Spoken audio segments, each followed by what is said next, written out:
Welcome to the deep dive. Actually, this is the Lee or Super Fun Learning Hour, and you are joining us for, believe it or not, the 8th deep dive in our ongoing seminar series. We're really getting into the fascinating world of the unconscious. That's right. Been quite a journey so far. It really has. And today, we're embarking on another deep journey, this time into a paper by Wilfred Bion. Now, he's a towering figure in psychoanalysis, maybe a bit enigmatic for some. Oh, definitely. He doesn't always make it easy, does he? No. The paper we're looking at is his Notes on Memory and Desire. Okay, let's try and unpack this one. Yeah, and it's important to say this isn't just any paper. It's a really profound suggestion, and frankly, quite radical. Radical how? Well, it challenges some very, very fundamental assumptions we all have about how we understand things, Yeah. especially, in that intense space of the analytic encounter. Bion's inviting us to think about a state of mind that's, well, it's really counterintuitive. Counterintuitive is a good word for it. So our mission today, yours and mine, is to walk you, the listener, through Bion's central points. We want to make some space to really reflect on this truly revolutionary idea he puts forward, that the analyst should try to work without memory and without desire. Without memory and desire, just let that sink in. Exactly. Imagine just letting go of that constant pull to repeat the past, the memory part, or that push toward the future, the desire part. It's all about staying radically present, just right there in the immediacy of the encounter. Get ready, folks, because this is where it gets really, really interesting. One, setting the stage. Why Bion's Notes on Memory and Desire is a radical proposition.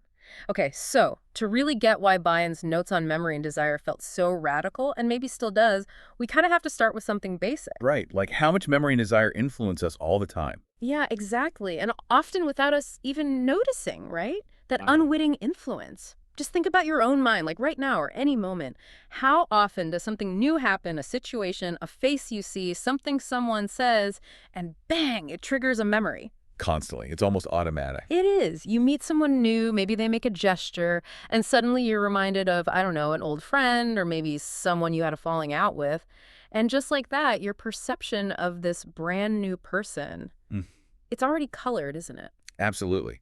That's a perfect example of memory working not just as, like, simple recall, but as an active filter.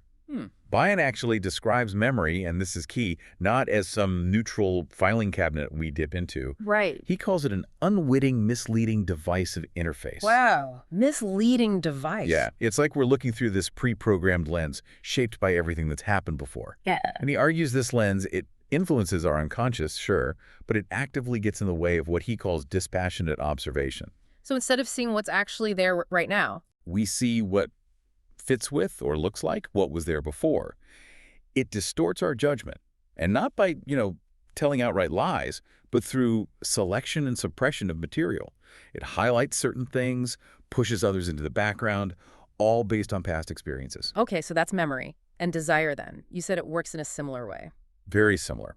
And often just as sneaky, it's not always about some big conscious goal like I want to get that promotion. Yeah. It can be that really subtle nudge, almost imperceptible, that directs your focus towards some future outcome you want. Like say you're talking to a colleague and you're really hoping they'll agree to help you with something. Exactly. That hope, that desire, it can make you selectively listen. You might latch on to anything that sounds positive, like agreement, and maybe unconsciously tune out their hesitations or concerns. Leading to that same selection and suppression. Precisely. It affects what you notice, how you interpret it, and then how you act. It's like, wearing rose-tinted glasses or maybe fear-tinted glasses. You only see what fits the emotion, the desire, the hope, or the fear. You're definitely not seeing the full picture, the unvarnished present moment. Okay, so this perspective, this way of looking at memory and desire as potential hindrances, this was laid out in his paper. Yeah, Notes on Memory and Desire came out in the Psychoanalytic Forum back in 1967. And you have to understand, this wasn't just him adding a little footnote to existing theory. No. No, it was a fundamental challenge. He was basically asking psychoanalysts, and maybe by extension all of us trying to understand anything deeply, to completely rethink how we observe and how we understand. Especially in those really fluid person-to-person situations like an analysis session, it's a call to strip away the very tools we usually depend on to make sense of everything. So the really counterintuitive heart of it is this idea For the analyst, memory and desire aren't helpful tools. They're actually obstacles. Exactly. Obstacles to true discovery. Which, as you said, just flies in the face of how most of us operate. I mean, think about most therapies. You take detailed histories, right? Memory is crucial. You work towards goals. Desire, in a sense. Absolutely. Therapists are often trained to build a narrative, connect the past to the present, set goals for the future. Bion comes along and says, maybe, just maybe, those very things we rely on are the things distorting our view of what's happening right now. It really does go against the grain of how we as humans seem wired to process information. It's like asking us to stop doing what comes naturally. It is. It's almost like advocating for a kind of, I don't know, Zen state of mind within the session, just pure presence. And it's worth remembering, he wasn't thinking this up in a complete vacuum. Ah, okay. There was context. Sure. Other analysts around that time were also wrestling with similar ideas. Like Herbert Rosenfeld, a contemporary writing in that same year, 1967, he was really emphasizing the immateriality of what goes on between analyst and patient. The transference, the countertransference. Your immateriality, meaning? Meaning the emotional vibe, the nonverbal stuff, the felt sense in the room was maybe more important, more primary than the concrete facts or the patient's story. The raw experience of the interaction itself was seen as key. And I remember reading much later, someone called Rauffenbacher suggested that focusing too much on concrete details could actually be a defense, a harmful resistance even. Exactly. So there was this current already moving towards valuing the immediate, the experiential, over just the facts or the history. Okay. But Bion took it much further. That context helps show just how radical his step was. He's not just suggesting a slight shift in focus, he's proposing a complete overhaul of the analyst's mental posture, how their mind should actually operate during this session. The core implication is stark. Our usual ways of knowing, of remembering, of wanting are actually barriers to real insight. It's like trying to listen to music, really listen, but you keep humming a different tune you already know, or thinking about what the next song on the album will be. That's a great analogy. You'd miss the beauty, the uniqueness of the music playing right now. That's what Bion is warning against. 2. Unpacking memory and desire. Bion's definitions and their hindering effects. Right. That context really highlights how different Bion's thinking was. So let's get more specific about these two villains of the piece, according to him. Memory and desire. You mentioned his definitions are quite precise. Let's unpack memory first. Okay. So when Bion talks about memory, he's definitely not just talking about recalling facts like, what did I have for breakfast? We touched on this, but it bears repeating. He sees it as that unconscious misleading device, that interface. It subtly but really powerfully influences our ability to observe dispassionately, and crucially, it affects our judgment. It works, he says, by selection and suppression of material. So it's not passive storage. It's actively editing our reality in real time, making the present fit templates from the past. Okay, active editing based on the past. Got it. And desire. How does that fit his definition? Well, similarly, it's not just about conscious wants, like wanting a vacation. It's this powerful internal force that, just like memory, distorts judgment through that same mechanism, selection and suppression. But instead of pulling from the past, it pushes towards the future. Exactly. It pushes towards a future outcome, a state you hope for, a specific result you want to see happen. And Bion points out that both memory and desire, they don't just sit there quietly. They reveal the intensity of different parts of our mental life. They're charged with psychic energy. So they're powerful forces. Where does he say they come from? He links them both to sensuous experience, basically, our raw sensory input from the world. And he says they promote a capacity derived from sense impressions. So they're deeply tied to how we physically experience things.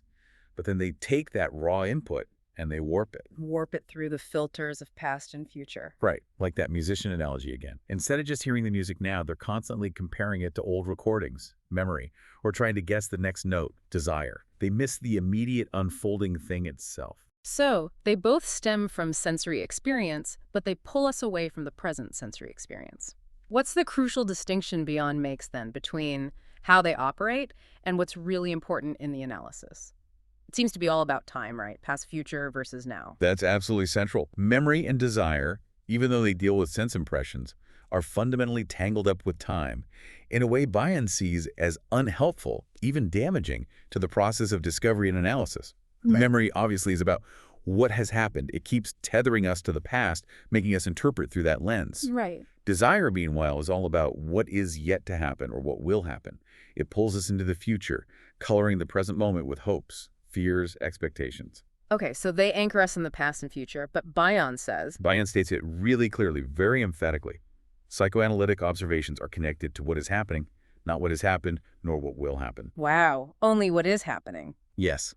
For him, the absolute priority, the paramount thing, is the importance of the immediate happening, the present moment. It's the raw, unfiltered, unfolding experience right here, right now, that holds the potential for genuine insight, not looking back, not planning ahead. That really is the core of it, isn't it? Because then he takes it even further. He implies that anything the analyst already knows about the patient is almost a problem. Yes, he makes this incredible, almost shocking statement. What is known about the patient is of no further consequence. And he even adds, it's either false or irrelevant. Okay, that's really hard to wrap your head around, especially if you think about, well, any field where building up knowledge about someone or something is key, like medicine or teaching. Oh, absolutely. Yeah. It feels completely counterintuitive to how expertise usually works. How can you help someone if you disregard what you know about them? But we need to be careful here.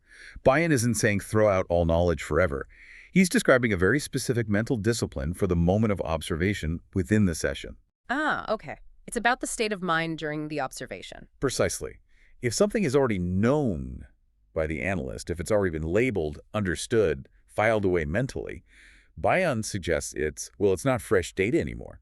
He uses a technical term, saying it's not a defense or grid category 2 element. Can you quickly explain that grid category 2? Sure. Bion developed this complex grid to map mental phenomena. Very simply put, a category 2 element is something observed and then almost immediately slapped with a concept or interpretation. Bion is saying if it's already known from the past, it's already been processed like that, it's not raw, emergent psychic reality anymore. It doesn't hold that potential for immediate new discovery. So the truly radical conclusion he draws from this is That nothing must be allowed to importance in any session that is already known. nothing known should be considered important in that moment. Exactly.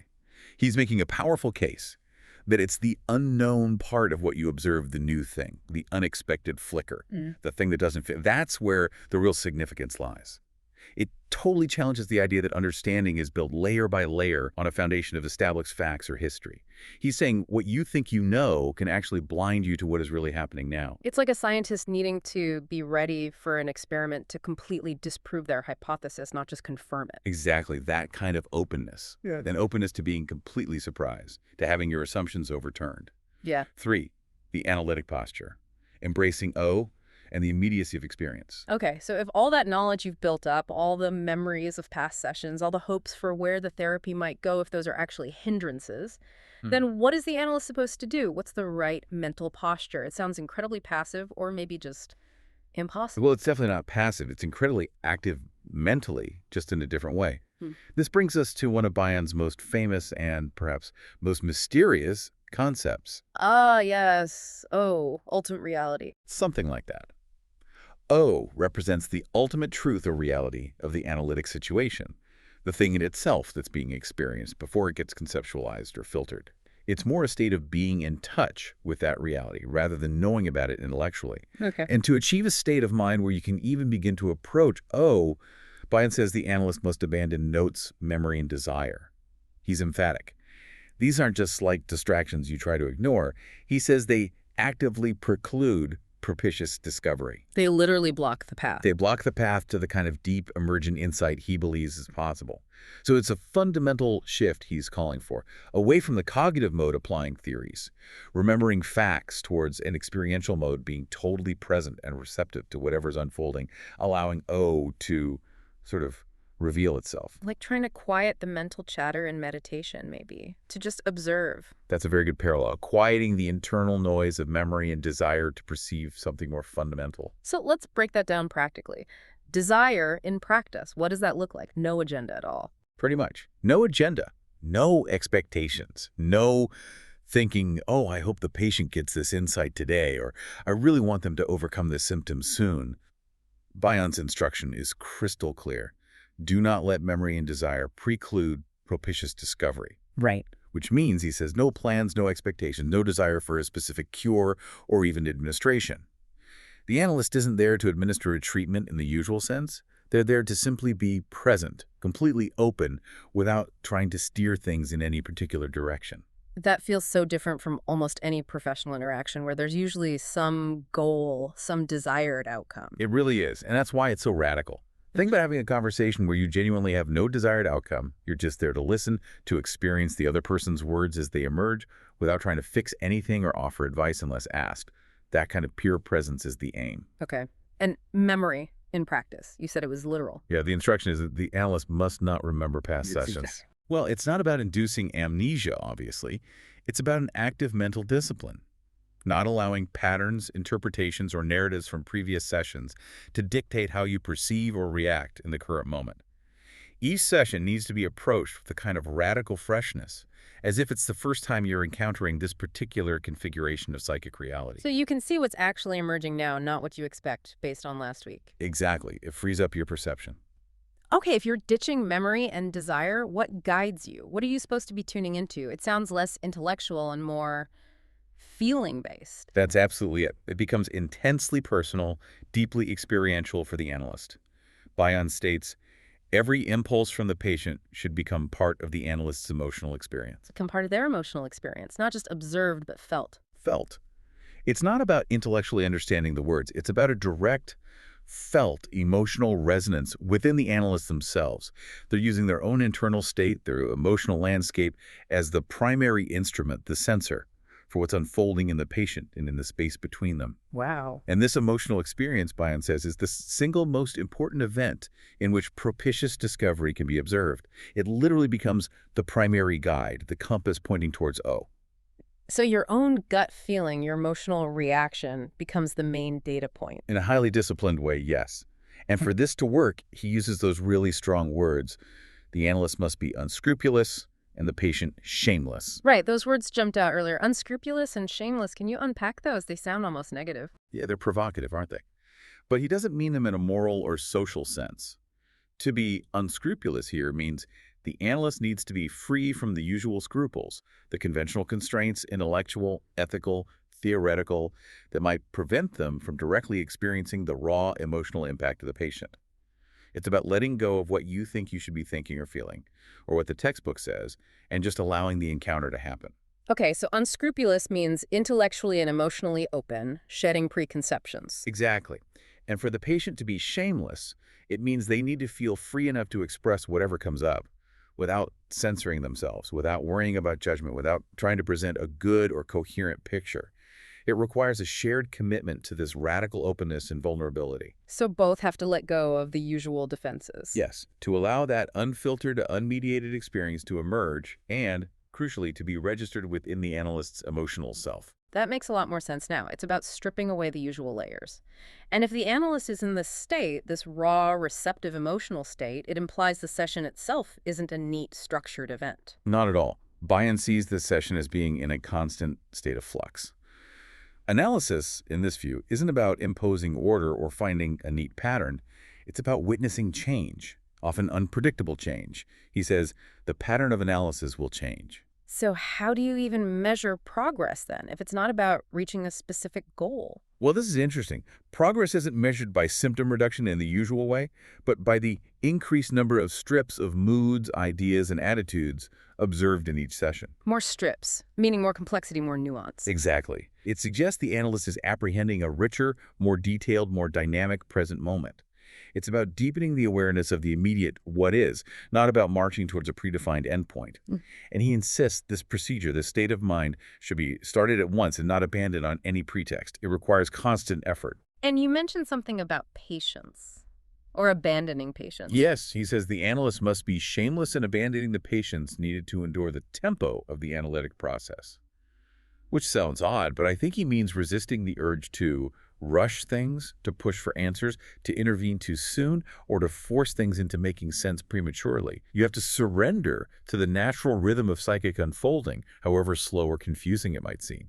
So putting it all together, this whole approach, it lets the analyst really let go of that pull to repeat the past, that's memory, and the push toward the future, that's desire, Right. which frees them up to be totally present with the immediacy, the right nowness of the encounter, just immersed in what is happening, unfiltered. That has the absolute core of it. It's a discipline, a demanding discipline of radical presence, cultivating a mental state that's designed to be wide open to the unknown, to whatever emerges. It's paradoxical, isn't it? It takes huge effort to simply be receptive. 4, the challenges and profound benefits of this radical approach. Okay, but it sounds incredibly difficult. I mean, it's like asking your brain to stop doing what it does automatically, remembering, anticipating. Bion must have known how hard this was, right? He couldn't have thought this was easy. Well, absolutely not. He was very clear about the difficulty. This wasn't just some abstract philosophical idea for him. It was a practical and very demanding clinical discipline. In that letter he wrote to Dr. Linden, he called the procedure difficult yet helpful. Difficult yet helpful, okay. And he also described it as a temporary training in the unscrupulous use of the mental faculty. Notice the words temporary training. Ah, so it's not meant to be a permanent state of forgetting everything. No, it's more like a mental exercise, a rigorous workout to sharpen the analyst's perceptual tools, to make them more sensitive to that immediate reality, and it's not passive, not just zoning out. It requires immense mental effort, constant vigilance, which is why he said, quite bluntly, that this psychoanalytic procedure is not for a lazy person. Ah, I can see why. It takes serious self-discipline. Absolutely. A willingness to sit with uncertainty, to tolerate not knowing, and to actively resist the brain's natural urge to categorize and explain everything instantly. And if memory and desire inevitably lead to judgments, like you said, because they filter everything through past or future lenses, then shedding them means trying to move beyond judgment altogether. That's a key part of it. The goal is to get beyond those preformed judgments. So the analyst should not be trying to organize the incoming data neatly or try to fit it into existing logical theories while it's happening. So you don't sit there thinking, this fits Freud's theory of X, or this sounds like Klein's concept of Y. Not in that moment of receptive observation, no. Instead, Bion argued that a logical theory to represent the realizations of the psychoanalyst should actually emerge from the practice itself. It shouldn't be a pre-cooked framework you apply to the experience. It should be born from the experience organically.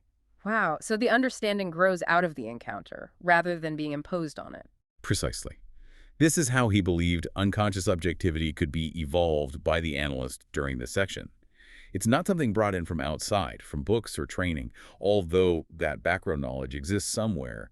It's a dynamic understanding arising from this unique, immediate interaction. Like an artist, maybe, who doesn't start with a fixed sketch, but lets the painting emerge from the process of applying paint. That's a really apt way to think about it, guided by the feeling, the impression of the moment, not just by a preconceived plan. Okay, so the true goal then isn't just collecting information or diagnosing. You said it's about perceiving sense impressions directly as pathfinders for O. Can we linger on that? What exactly are these sense impressions and how do they lead towards this ultimate reality O? It still feels a bit abstract. It is abstract, but let's try to make it concrete. Sense impressions and beyond specific usage here aren't just the 5 senses, sight, sound, etc., though they might be involved. It's more about the raw, unfiltered impacts, emotional, psychic impacts, coming from the patient that register directly within the analyst's own feeling state. Before they get labeled or understood intellectually? Exactly. Before you think, oh, that's anger, or that must be sadness. It could be a subtle shift in the patient's tone of voice, a fleeting look in their eyes, a sudden heavy silence, or even a feeling that arises unexpectedly within the analyst, a flash of boredom, a wave of anxiety, a sense of confusion. Okay, so it's the raw data of the emotional field. Yes, and Bion presents these raw sense impressions not as things to be immediately interpreted, but as pathfinders for O. They are clues, signposts, pointing towards that deeper, unfiltered truth or reality of the situation. Think about understanding a complex piece of abstract art.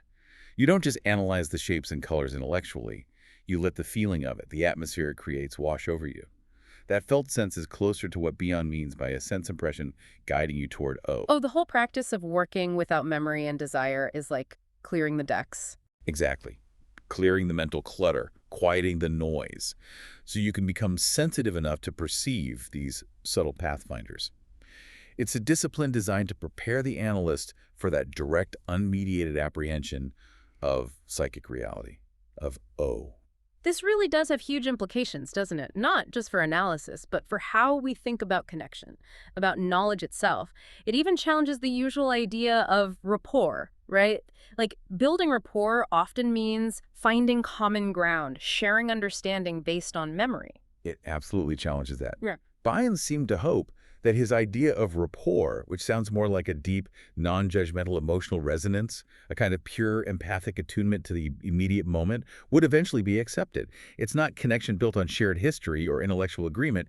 It's connection through raw, immediate presence. Wow. And it really underscores this core belief he had. Knowledge isn't just about accumulating facts. It's most valuable when it's alive, when it's understood and applied right here in the present moment. That unscrupulous use of the mind he talked about, it's not about being unethical. Right, we clarified that. It's about cultivating this radical openness, shedding the usual defenses, intellectual and emotional, to allow for that propitious discovery, that unexpected insight into psychic phenomena.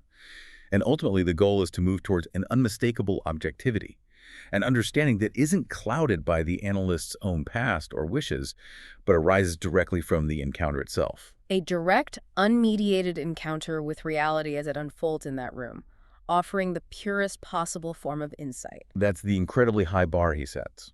So reflecting on all this, what does it mean for us, outside the specific world of psychoanalysis? Bidon's notes on memory and desire, it feels like much more than just technical instructions for analysts. Oh, definitely. It seems like a profound invitation, really, for all of us, an invitation to try and cultivate a mind that's genuinely present, less burdened by the constant echoes of the past or the endless planning and hoping for the future. It's about the discipline of just observing, really observing. And it raises that huge question, doesn't it?